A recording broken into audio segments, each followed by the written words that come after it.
Welcome to our conversation on antitrust.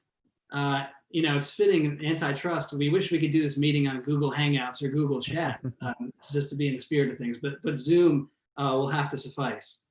We have with us Mason PhD student Louis Rouanet, who's joining us from his beautiful French villa this afternoon. And other than antitrust, one of his main research interests is also French banking. He is a Frenchman, obviously, which you can guess from what I just said. Also today, my co-host will be Nicholas Wright, our webmaster. And for the audience, any of you who might be joining us, feel free to submit questions in the chat, and we'll get to them after we ask our questions. So I figured let's get right into things here. And Louis, your research is largely centered, or at least your antitrust research is largely centered on maybe a review of NYU professor Thomas Philippon's book, The Great Reversal. And I was wondering if you could just briefly summarize Philippon's argument that he makes in the book. Okay, well, thank you for having me. And yes, I started being interested in this subject years ago, but what renewed my interest was his book, which is a very well-written book. I actually advise reading it, which is Thomas Philippon's, another Frenchman, The Great Reversal. And in this book, basically the main theme of the book is that in the 90s and before, America was more competitive than Europe. And in the recent decades, the opposite is true. That is, Europe has become more competitive than America. The second part of the book is also that America became sensibly less competitive for multiple reasons. In part regulations, but in the author's view, mostly changes in antitrust policies.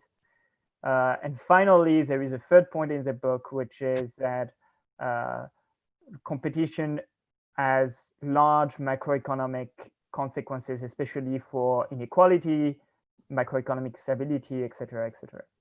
So this is the basic theme of the book. Awesome. I was going to ask you, so his assertion that Europe and France have become more free market than the U.S. Based on your personal experience, how accurate is that, and does that argument have merit?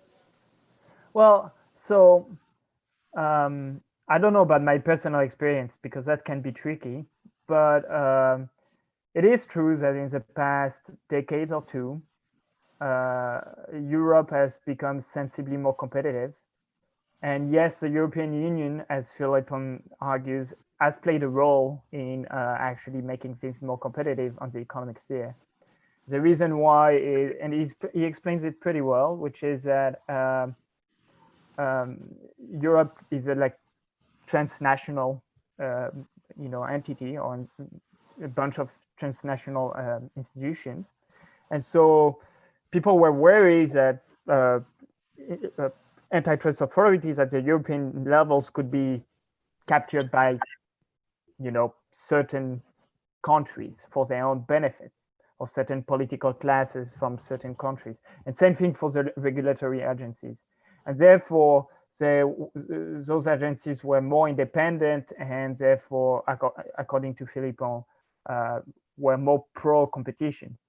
In France, for instance, one of the main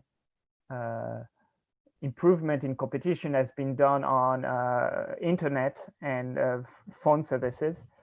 When I think it's 2010 or 11, when the prime minister was very insistent to have a fourth operator in France, and that cut prices by about 20% almost immediately. Like in European constitutional law, if I may call them like that, you do have emphasis on competition, etc. But that wasn't my beef with the book. I think the basic argument of the book, one of the problem is that it relies on economic theories, or rather maybe its absence, which I don't think is very convincing. And I think it's just a resurgence of what was called structured conduct performance, which basically means that in this theory, which is also referred at the Harvard School, the structure of the market, that is, concentration as measured by, for instance, concentration ratios, such as like the 4 biggest firms or the 10 biggest firms, etc., etc. That structure determines the conduct of market actors and therefore determines the performance of the market. That is, when you have greater concentration ratios, the market is less efficient. And I wanted to contest this. And I also think that on the empirical side, maybe he overdoes his case quite a bit, which I think there are other alternative explanations, and that's linked to criticism of structured conduct performance, as done, for instance, like in the 60s by Damset, which is that sometimes concentration is due to gains in efficiency and not anti-competitive behavior. Mm-hmm. Yeah, it's interesting. One of the things Philippon, when I watched an interview with him, one of the things he brings up is that, these firms like market share and profitability, he seems to maybe take issue with, especially with respect to American industry becoming less competitive. But it struck me that, can't increasing profitability and expanding mean like that these firms that are doing that are competing? Like, isn't that what competition looks like? So my question is, do you think Philippon, and maybe others who think along the lines of him, they sort of see competition like almost as a barrier to itself? Would you say that that's fair to say? Like, they see competition in motion as a barrier almost? I don't know about this, but I will. So the review wasn't really, I didn't aim it as an attack on Philippon. Right. I think it's just that in macroeconomics, specifically, and not in IO so much, but in macroeconomics, you have a bunch of people that have done work with respect to competition, and that has led paradoxically to a resurgence in structured conduct performance when it had fallen out of favor about 50 years ago, actually. And so that's somewhat surprising. Well, sometimes economic ideas, they fall out of favor and suddenly you think they are dead and they are here well and alive. That's kind of what happened. And so we need to take a step back just to explain for the listeners, I guess, which is that really the basic idea is really to take kind of perfect competition too seriously. That is, in the perfectly competitive model, everybody is a price taker, and the only margin on which people compete is price.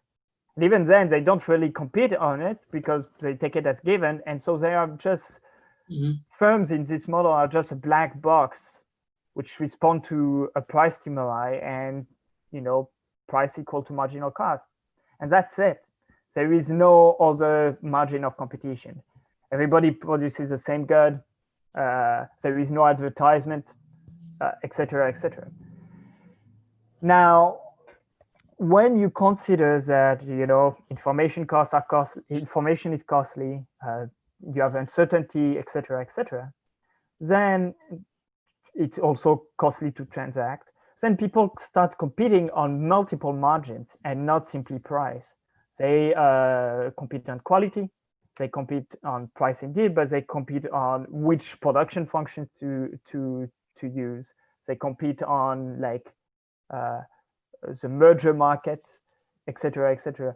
And so that gives a very different picture of the market process, because it is one in which you really need actively as an entrepreneur to attract consumers. They are not given to you if you price equal to marginal cost. And so I think that's really different.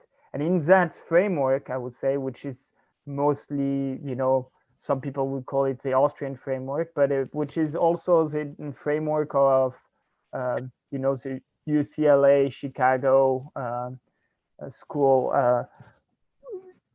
You really, competition is not a delicate flower, as like Stigler said. It is a tough weed.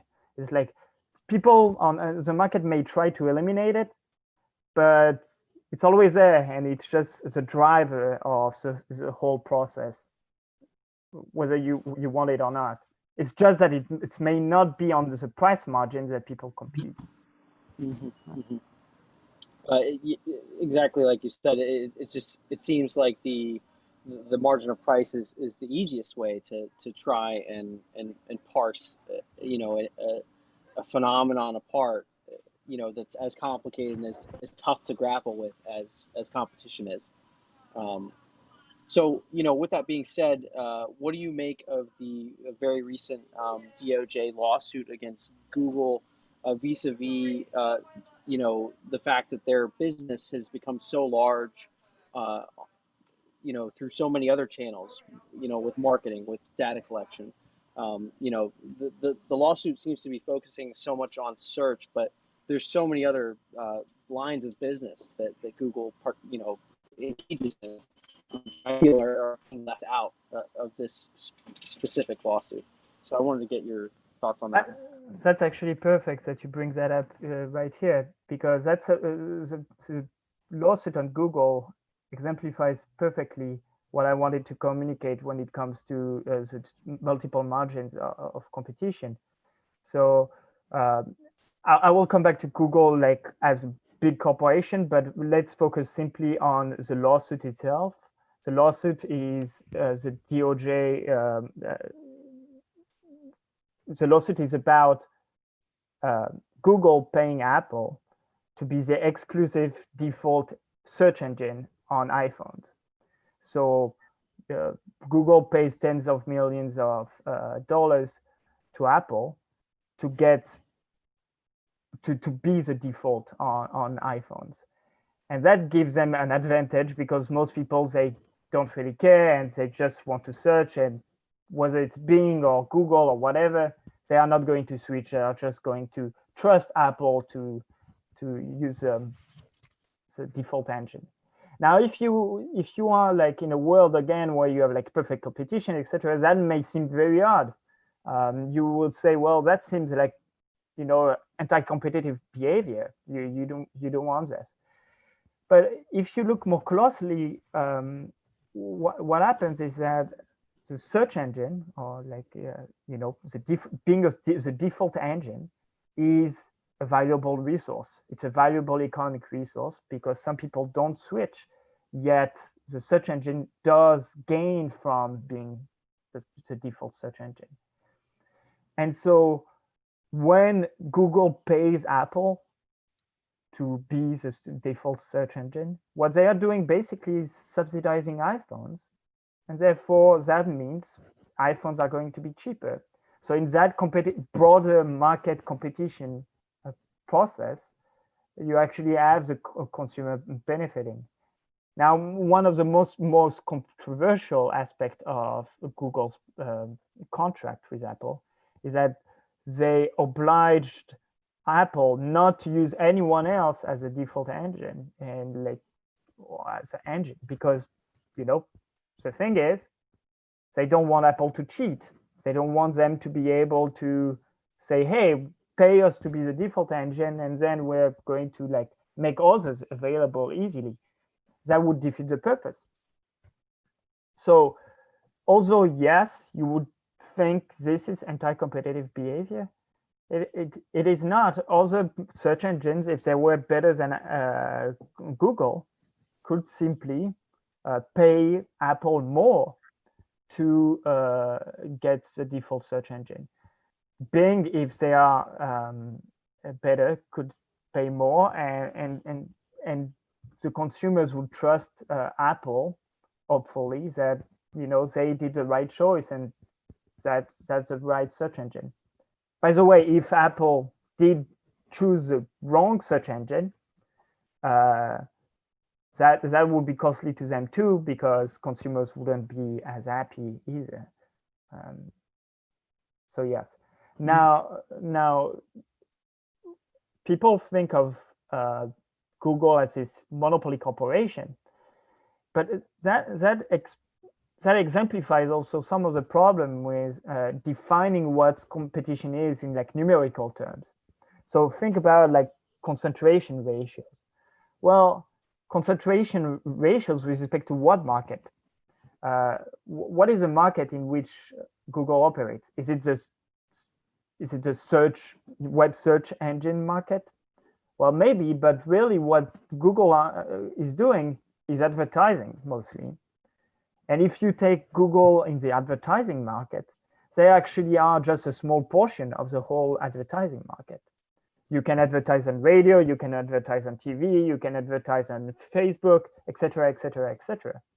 So it all depends on how you define the market.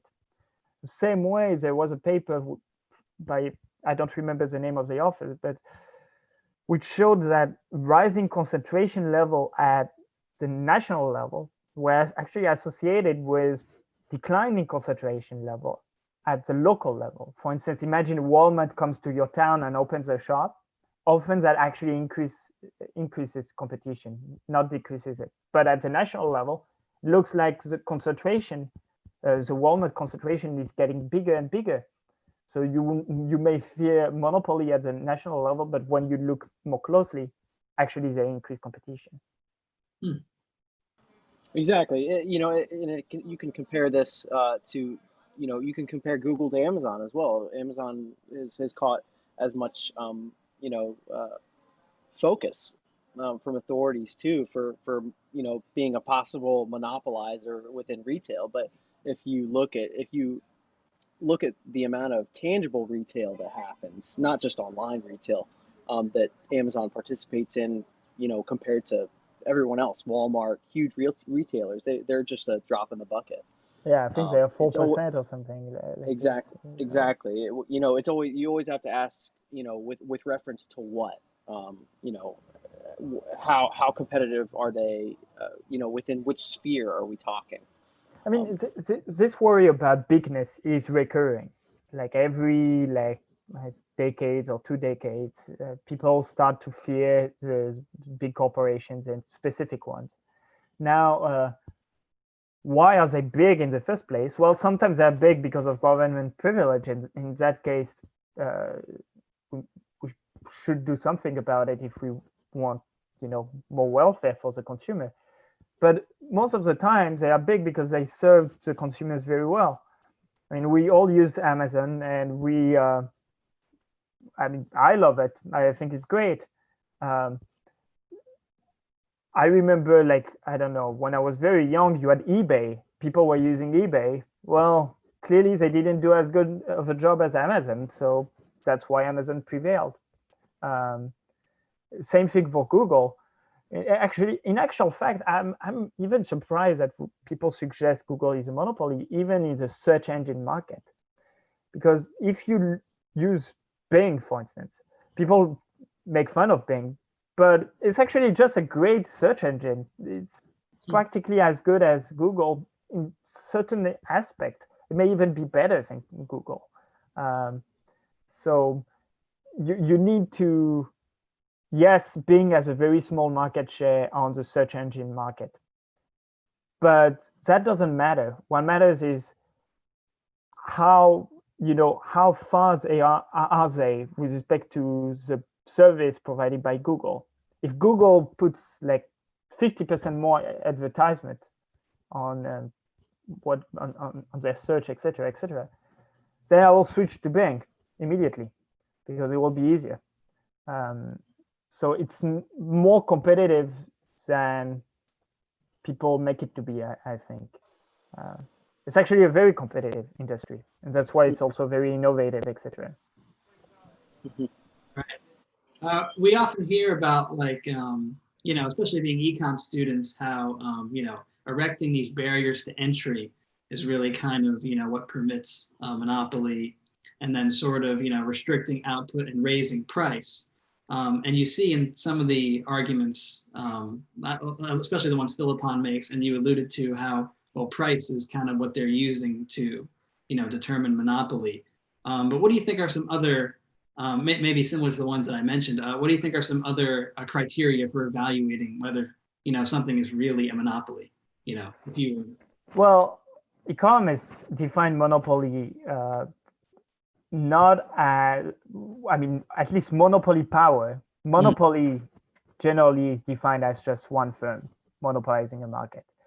But what we really care about is monopoly power. And this, economists define it as pricing above marginal cost. That is, the price of one unit of a good is greater than the additional cost of producing that good.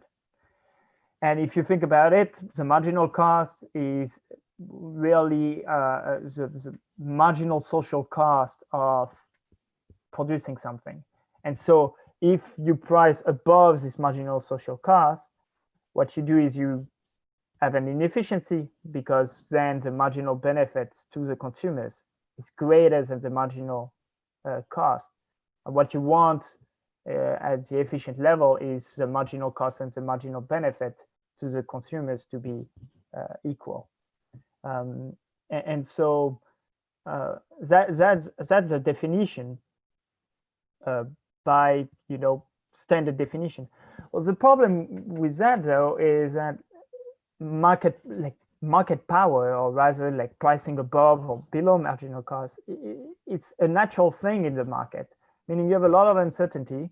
And let's say you have a change in the demand for apples. Well, that was unanticipated. Then you will have a rent, meaning that the price will start in the short term to be greater than the marginal cost. But that's great because it provides a signal for other producers to enter the market and to bring those rents down. So what we really care about, I think, is the process through which those rents are dissipated, not how much rent there is. And there is relatively little work on this. That is about, how fast do you converge to equilibrium, really? And for instance, Austrians talk a lot about it, but when it comes to applied work, there is not much done about it. Mostly because it's very difficult to assess empirically. But I don't think it's impossible. Could you talk more about the structured conduct performance paradigm and some of its flaws in particular? Sure. So again, what happened is in the 30s, first of all, you had like development of theories such as monopolistic competition, et cetera. But again, the basic idea was that industry concentration is going to determine the performance of the market.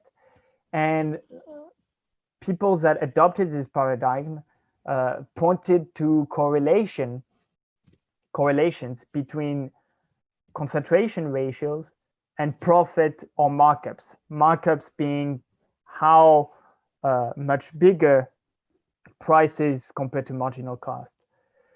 And so they said, look, when you have a more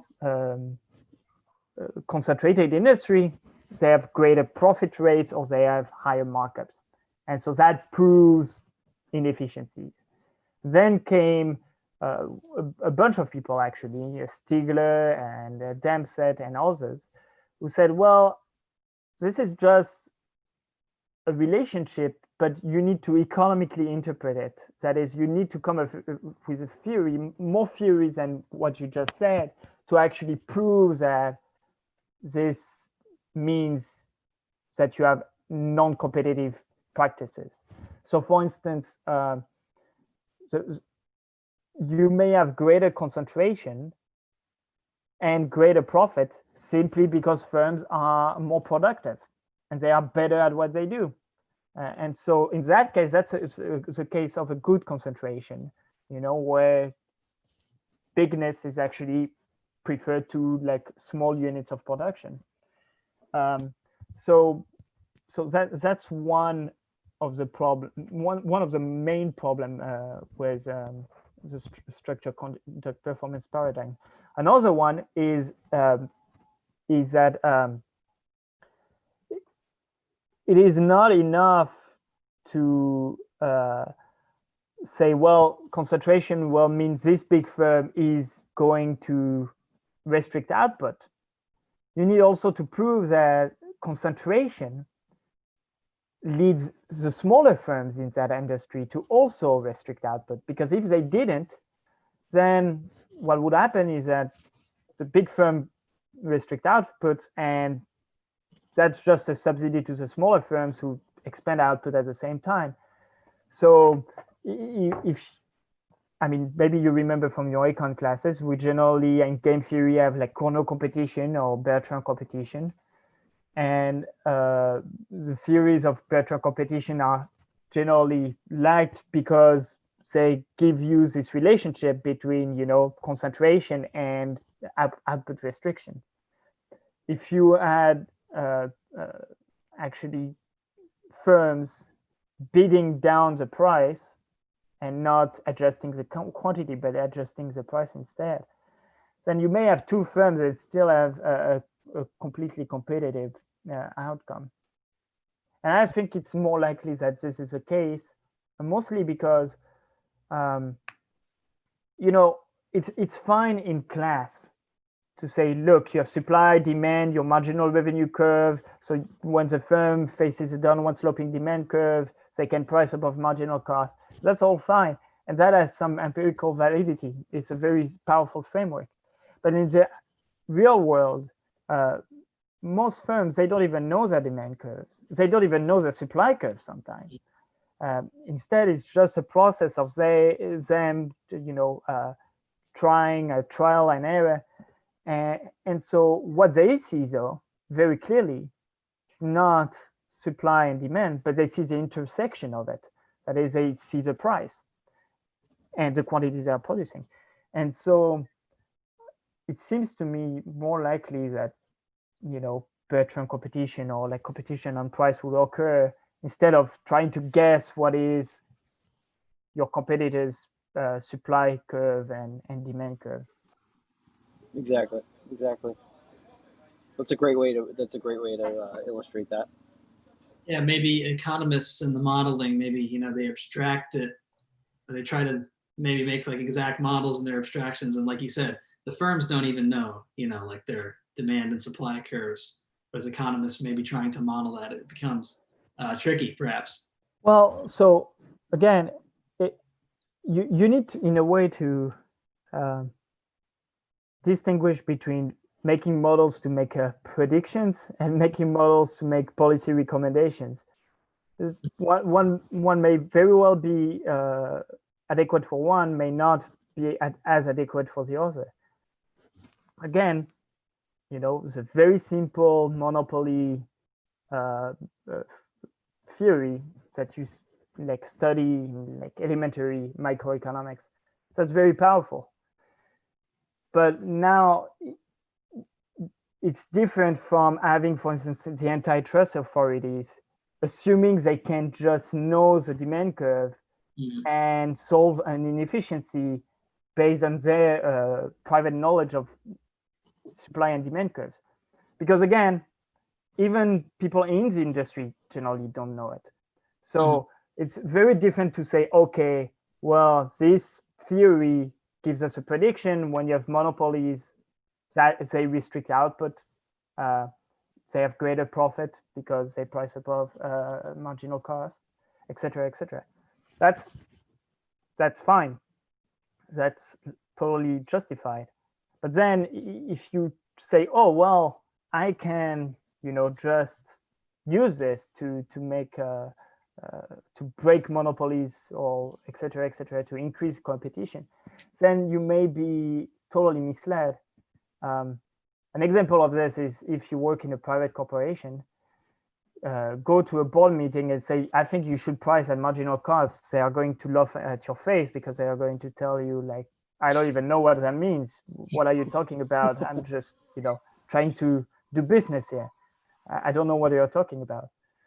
but that doesn't matter because they are operating in a broader market system in which people who do not act according to people who do not maximize profits are going to be weeded out. And so again, very different things. Glad you brought up legislation because maybe like a standard Austrian and other free market economist critique of actual antitrust legislation is that it's actually perhaps erects barriers to entry and maybe stifles competition, like in the sense that, firms are moving their prices and regulators see that as, oh, that's monopolistic behavior, and they'll sort of act on that by, restricting them. Do you think that that actually sort of erects barriers and stifles maybe more competition? What is I think it was Reagan who said maybe it wasn't Reagan, but there is a famous saying is people got critical of antitrust because when you raise prices, I think it's Coase actually. When you raise prices, it's predatory pricing. Mm-hmm. When you keep prices constant, it's collusion. And when you decrease prices, it's you're trying to get rid of your competitors. Yeah, there are no legal prices, basically. Right. And so, I mean, I think that's like a big problem with the antitrust framework is that you don't know ex ante the outcome of the market process, and so because of this, it gives a lot of discretion to any authorities that is supposed to plan competition, and discretion sometimes can be dangerous. It doesn't mean, by the way, that you don't have problems with monopolies or that monopolies cannot inflict costs onto consumers and society as large. But rather than, we do not live in an ideal world in which, we have perfect knowledge about the situations of the market and what's happening in it. Instead, it's really a process in which people discover both the costs under which they operate and what the consumers want. And what's more important is not really pricing on marginal cost, but rather this discovery process in which people, again, adjust their productions, entrepreneurs adjust their productions to consumer needs. And however imperfect that is, I think, the most important thing and the point, what should be emphasized as competition, rather than just, the simple heuristic, let's say, of price equal to marginal cost. Because, by the way, one thing that is interesting is you use all of those theories, of monopolistic competition, etc., monopolies to explain why you have inefficiencies in the market, given that you price above marginal cost. But those theories, one thing that they are not able to explain are losses. Why do you have certain firms that seem to price below marginal cost or below even average cost? Mm. Why some firms get bankrupt? And some firms get bankrupt because, they didn't guess right. They didn't guess the consumer's need correctly. If you look at papers such as one by Loiker recently, I think in the paper, he actually says that the proportion of firms that prices below marginal cost has been relatively constant over time for the past decade. It is about 25% of firms. So it's actually really significant. You have all those firms that seem to have missed profit opportunities and could expand output and price higher. Mm-hmm. Yet they don't. Well, if you look at it, from the perfect competition lens, it would seem that is extremely inefficient as well. Maybe we should do something about it. Maybe we should ask those firms to price higher. But if you look at it from a more market process perspective, in which you have a lot of uncertainty and you have limitations with respect to the knowledge people have, then it's okay. Some firms are going to be weeded out, and some firms are going to make a lot of profits, at least in the short run. But in the long run, you are going to have more entry, or you are going to have the creation of substitutes, etc., etc. Just to build on that a bit, I don't mean to put you on the spot or anything, but do you think there's any maybe antitrust legislation that could be appropriate for the purpose of increasing innovation and competition, despite the fact that they miscalculate often? Well, okay. It all depends what you mean by antitrust legislation. For instance, in the past, in the 19th century, one contract, private contract, that was never upheld by courts was, what we call collusion. Different businessmen agreeing on price. You may sign a contract, but if you went to the court, they very rarely said, well, that's a binding contract and we're going to enforce it. Is that antitrust legislation? I don't know. If you call it antitrust legislation, then maybe that's totally fine. Maybe it isn't. The same way, antitrust today is very different from antitrust in the 60s or 50s, where the very fact that you had a large market share made you susceptible to lose a lawsuit. Whereas today, you need to have demonstrable harm to the consumers, etc., etc. Even then, if you can justify, let's say, your high market shares on the base of productivity efficiency, that may be enough for you to, not lose a lawsuit in an antitrust case. So, I mean, again, it all depends.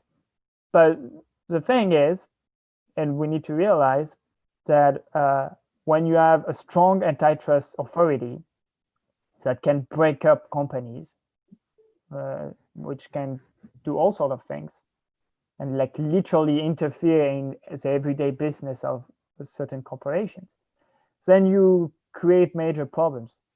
One first problem is that by itself increases rent seeking. That is, the corporations that could be hurt by these legislations are going to fight back.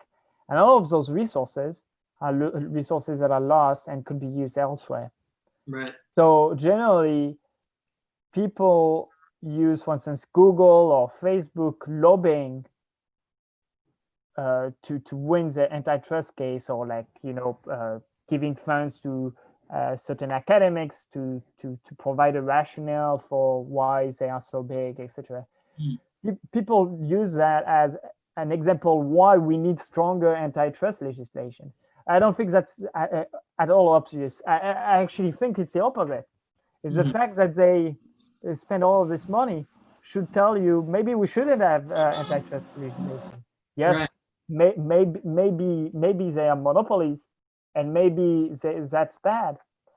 But if you have an antitrust framework in which enormous amounts of wealth and resources in like lawyering, etc., convincing the public through advertisement and public relations, all of those resources, they are used in fighting some antitrust cases, right, instead of being used in productive uses. That's that's something we don't want. And in that case, maybe right, we don't want the antitrust legislation at all. Even if you have monopolies, even then you may not want it because of this rent-seeking cost. Right, so there's this high opportunity cost, that's, hurting consumers and only like going down to, maybe bureaucratic waste, right, in legislation. Right.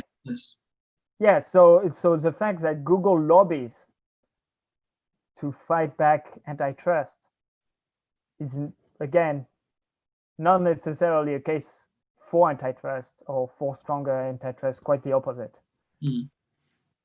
Right. So you were talking about how the antitrust framework begs this type of activity from these companies that use lobbying power or academics to I guess try and you know interpret something that might be a little bit outdated through a more modern lens that's more conducive to the types of companies and the types of industries that exist today. How do you see the framework? Let's say, rather than not having any antitrust laws at all, how do you see the framework maybe evolving from a time when big oil and railroads were the massive industries of the time? How do you see that framework evolving more to now to accommodate big tech and these firms that are eating entire industries? Right. Well, I don't know. It's I don't know like the specific of how antitrust legislation should go, but I think what should be done is to think about, you know, the cost as at an institutional level. What are going to be the reactions of those firms, not simply on the market, but also in the political sphere? Are they going to start pleasing politically powerful patrons, for instance, because there is this threat of antitrust? Mm-hmm. Just you may have the risk, for instance, of rent extraction. I mean, we kind of see this in a way. Look how politicized the whole thing about Facebook and Google has been in the past month with the election, where each party says, Facebook or Twitter is biased and we should regulate it, or we should do that.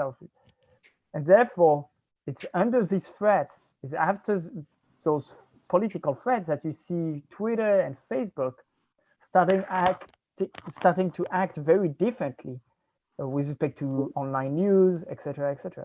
That is also a cost of having this power in the hand of, politicians in the end to plan competition. Because even though that may be used for good use, it can also be used for some non as noble use. And one of the case again is, you may have some rent extraction, which is, hey, if you don't support me, we're going to stick a antitrust lawsuit to you, or again, maybe you should create those jobs in my district, because otherwise, too bad for you, but we may break you up in several smaller firms. So you need to always distinguish between what is first best. A first best world is a world where, people don't lie, there isn't any violation of property rights or anything like this. And the most perfect information is always acceptable. We know exactly what are consumer valuations, and we know people's motive, and we can just, act and find the social efficient outcome, either in politics or in the market. But that's not a world we live in. And, agents may react not simply on the market, but in the political scenes in ways that you may not want. And so you need to take that into account when crafting an antitrust framework. Buchanan, here's an example. I'm not sure I agreed with Buchanan, but Buchanan thought like antitrust was somewhat justified. So, but his idea was that you should constitutionalize antitrust law. So his idea was that if you are to have antitrust laws, they need to be consistent with the rule of law. They need to be predictable, etc., etc. And the thing is that most antitrust legislations and the antitrust framework is not predictable at all. It's not, like you commit a crime and your punishment. It's not like that at all, and therefore it's not as obvious that it is very consistent with the rule of law, which means that it's going to incite all sorts of political pressures and political maneuvering, which again can be very wasteful. Mm. Yeah. Yeah, that lack of codification, it relinquishes that power to political agents, you know, and people that can politicize issues like this, and it can distort the way companies act and the information that they allow the public to have, or how good those services are, and you know, the free flowing of better information. So I you know, I appreciate that answer. I just want to circle back for maybe the last question. Back in the Philippon's research, you know, because comparing the United States to France, and you mentioned how you said French industry has gotten more competitive, you know, in recent decades, and he argues that, well, and Philippon also argues that prices are also lower in France relative to America for certain industries.